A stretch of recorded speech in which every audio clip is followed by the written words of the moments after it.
हाय, मी तुमची मैत्रीण रुपाली. माझ्या नवीन ब्लॉगमध्ये तुमचं स्वागत आहे. तुम्ही माझ्या चॅनलमध्ये बघू शकता बेकिंग, कुकिंग, ब्युटी, फॅशन आणि ट्रॅव्हलशी रिलेटेड काही व्हिडिओज. तर सर्वात आधी सॉरी, बऱ्याच दिवसानंतर मी व्लॉग टाकत आहे. माझ्या काही पर्सनल रिझनमुळे मला व्लॉग टाकता आला नाही, तर त्यासाठी सो सॉरी. आणि आजचा विषय आहे आपला फेवरेट बेकिंगचा. तर मला सेमी फाउंडन केकची ऑर्डर आली होती आणि फर्स्ट बड्डे होता बेबीचा. 3 kgचा केक होता आणि कस्टमरला अगदी सेम टू सेम केक हवा होता.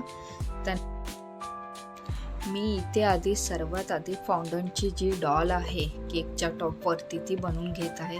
कारण जर तुम्ही फाउंडनचे काहीही टॉपर्स आधी बनवून घेतले आणि जर केक सेट करून घेतला तर ते अजिबात केकमध्ये मेल्ट होत नाही. त्याच्यामुळे सर्वात आधी मी फाउंडनचे टॉपर्स बनवते. इथे मी ती डॉल बनवते. तिचे आधी लेग्स पाय बनवून घेतले आणि त्यानंतर तिचा असा क्यूटसा फ्रॉक बनवत आहे. इथे त्याला 1 by 1 असे लेयर आहेत छान, ते मी सेट करते.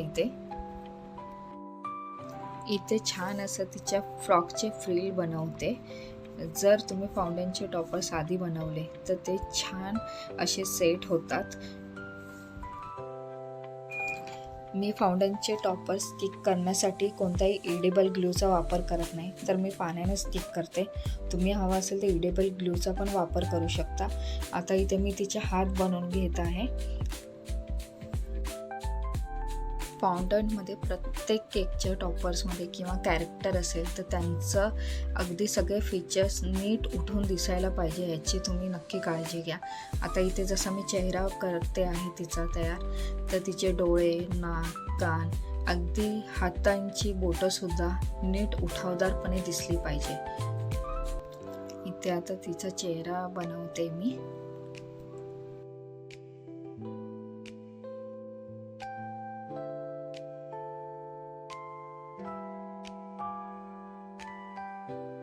आता इथे तिचे केस सेट करून घेत आहे. खरंच फाउंडनचे कॅरेक्टर्स बनवणं खूपच अवघड आहे, त्याच्यामुळे त्याच्यात खूप वेळ जातो.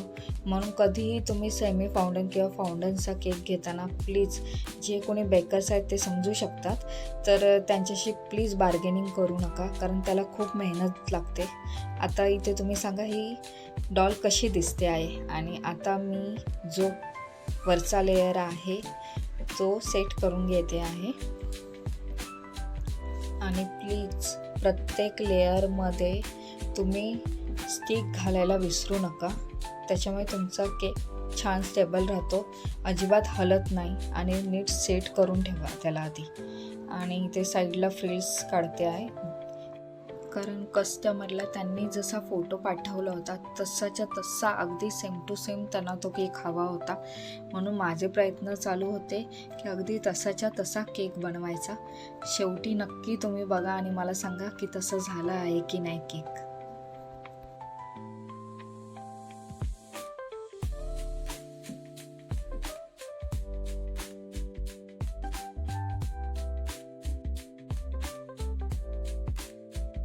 आता इथे सगळे मी टॉपर्स सेट करून घेत आहे, लावत आहे.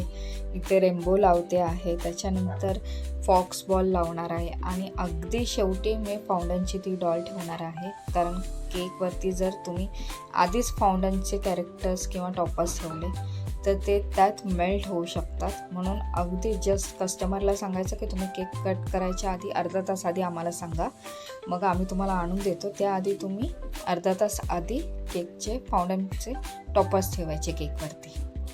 आणि तुम्हाला जर अशाच केकशी रिलेटेड काही टिप्स पाहिजे असतील तर मला नक्की कमेंट करा. आपले क्लासेससुद्धा लवकरच सुरू होत आहे. आणि आपल्या चॅनेलला नक्की सबस्क्राईब करा आणि बेल आयकॉन दाबायला विसरू नका. आणि सेम टू सेम केक झाला आहे की नाही मला नक्की सांगा.